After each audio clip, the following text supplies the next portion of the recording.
थे जो पल भर में ओझल हो गए। अरे ये नूर कहाँ गई? नूर कहाँ गई? हाँ, नूर कहाँ हो? कहाँ हो तुम?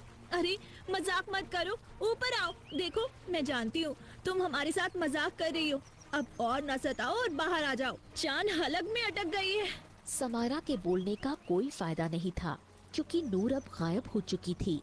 फलक और समायरा ऐसे खड़ी थी जैसे उनका सब कुछ खो गया हो। समायरा हिम्मत से काम लो, इस पानी में कब तक खड़ी रहेंगे?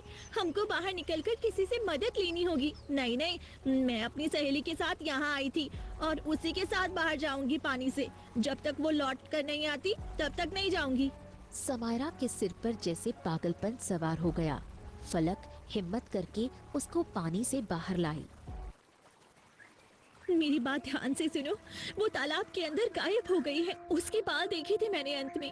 ऐसा लग रहा था जैसे वो हमसे कुछ कहने की कोशिश कर रही हो। अब हमारे पास एक ही रास्ता है, हमें उसकी मदद लेनी होगी। उसकी बात सुनकर समायरा जैसे गहरी सोच से बाहर आई हो और उसको कोई तो अपनी सहेली तक पहुंचने का सुराग मिला हो। किसकी मदद? किसकी मदद की बात कर रही हो तुम? वही अघोरी। अघोरी?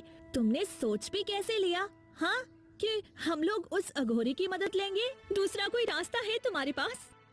नहीं, पर उसको लेके ही अब घर जाएंगे। उसके पहले नहीं, अभी अघोरी के पास चलते हैं, इससे पहले गांव में ये बात फैल जाए। समायरा फलक को लेकर वहां से निकल चुकी थी। रास्ते में समायरा के पिता उन्हें मिले। अरे बेटा कहाँ जा रही हो तुम? अरे कब से तुमको ढूंढ रहे हैं। बेटा जी, खबर भी है आपको? क्या बोल के निकली थी आप घर से? याद है या फिर आपको याद दिलाएं हम? पिताजी याद है, बोल के निकली थी कि कल मेरा विवाह है। आज सहेलियों के साथ आखिरी शाम थी। हाँ